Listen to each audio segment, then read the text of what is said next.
Hingga kini, siapa pelaku yang telah menghabisi nyawa Tri Aryani Puspo Arum masih diburu polisi. Berbagai spekulasi pun muncul menyoal motif pembunuhan ini. Ada dugaan Tri Aryani Puspo Arum tewas karena persoalan asmara. Ada pula yang menduga ini kasus perampokan murni, mengingat telepon seluler, laptop, dan dompet milik korban telah raib.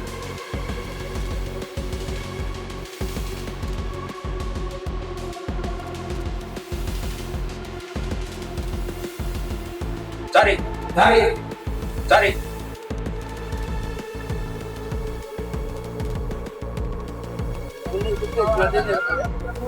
Salah aja, salah. Waduh, salah.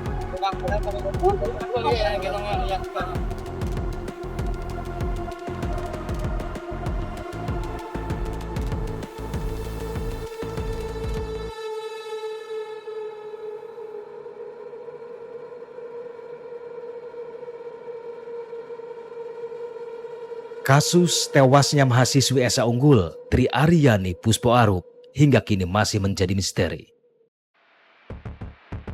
Pihak kepolisian mengaku sedang bekerja keras untuk menemukan pelakunya. Sejumlah spekulasi pun muncul terkait siapa pelaku dan apa motif kasus pembunuhan ini. Tim menyingkap tabir sempat mengunjungi tempat kejadian perkara, di mana Arum ditemukan sudah tidak bernyawa di dekat kamar mandi kosnya.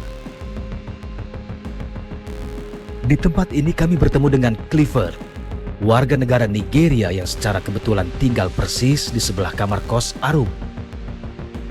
Kepada kami, Clifford menceritakan bagaimana awal mula Arum ditemukan tewas.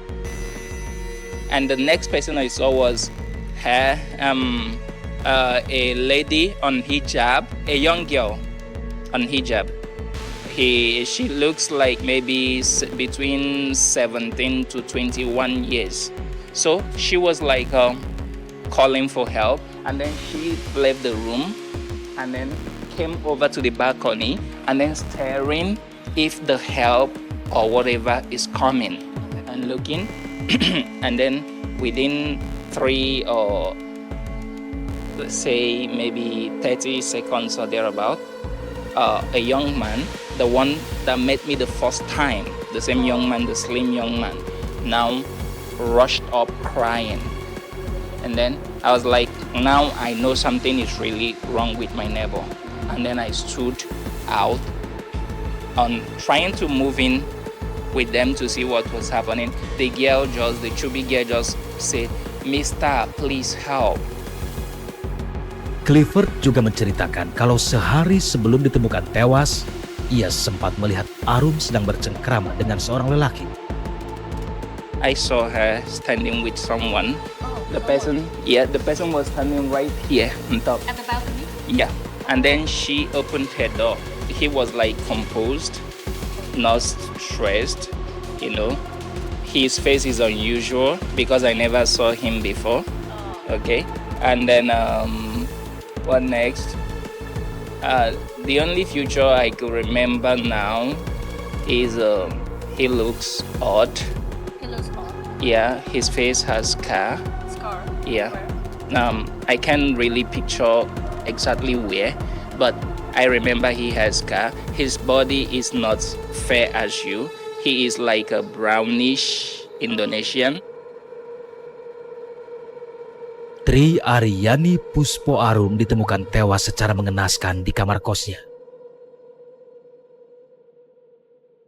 Untuk mengetahui siapa sebenarnya Arum, tim menyingkap tabir sempat mengunjungi kediamannya di wilayah Kramat Jati, Jakarta Timur. Di tempat ini kami bertemu dengan ayah dan ibu kandung Arum. Kepada kami, ayah kandung Arum menceritakan awal pertama kali mendengar musibah yang menimpa putri bungsunya itu. Jadi pertama kali telepon diinformasikan bahwa almarhum itu di kosan kena serangan angin duduk, langsung dibawa ke rumah sakit. Ya setelah itu beberapa menit kemudian ada telepon lagi, almarhum hidungnya keluar darah. Nah itu selang berapa menit lagi ada telepon lagi, almarhum sudah tidak tertolong. Ya saya juga setelah itu saya juga kaget juga, tapi saya juga udah pasrah. Karena apa? Mungkin udah waktunya diambil sama Yang Maha Kuasa.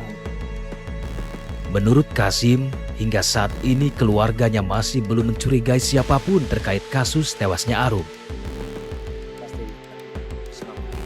Tak hanya itu, Kasim juga berharap agar pelaku segera menyerahkan diri dan bertanggung jawab atas apa yang telah dilakukannya. Seandainya itu yang tersangkanya sekarang nanti menonton ya itu ya, nonton, saya mohon bertanggung jawablah dengan perbuatannya. Menyerahkan dirilah kepada yang berwajib gitu. Jadi berani berbuat harus bertanggung jawab, jangan berani mengumpat gitu loh. Nanti cuma mengumpat doang kan, tapi walaupun mengumpat karena ini nyawa, pasti ketangkep juga. Daripada nanti lama-lama juga ketangkep, kenapa nggak lebih baik menyerahkan diri sekarang aja gitu. Sementara itu, Sri Ratna Tejowati, ibu kandung Arum, mengungkapkan ada yang berbeda dari sikap Arum sebelum peristiwa naas itu menimpa anaknya. 1 minggu ini deh, banyak diem sampai kemarin juga kan, aku bilang sama Mas, kok Arum diem aja ya, nggak ngomong apa-apa, tapi malam minggu sempat makan bareng. Karena aku anggap karena diam itu karena sibuk gitu kan, mungkin kerjaannya numpuk, terus dia mau ujian gitu kan, bisa dimaklumin gitu. Di mata sang ibu, Arum juga dikenal sebagai anak yang mandiri.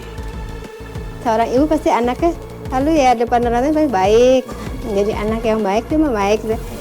Ya, dia punya prinsip nggak mau ngerepotin orang tua. Kalau bisa sendiri, dia berusaha untuk sendiri. Tri Aryani Puspo Arum, anak bungsu dari pasangan Kasim dan Sri Ratna Tejowati ini, kini telah menghadap Sang Khalik. Kepergiannya secara tragis masih menjadi misteri. Semoga aparat kepolisian bisa dengan segera meringkus pelaku yang tega berbuat keji. Kasus-kasus kriminal besar sepertinya kerap muncul di kota-kota besar seperti Jakarta dan sekitarnya, mengingat masyarakatnya yang heterogen. Semoga 2 kasus tadi bisa membuat kita lebih waspada dan berhati-hati dalam bertindak. Jumpa lagi pekan depan di program Menyingkap Tabir dengan kasus-kasus kriminal lainnya.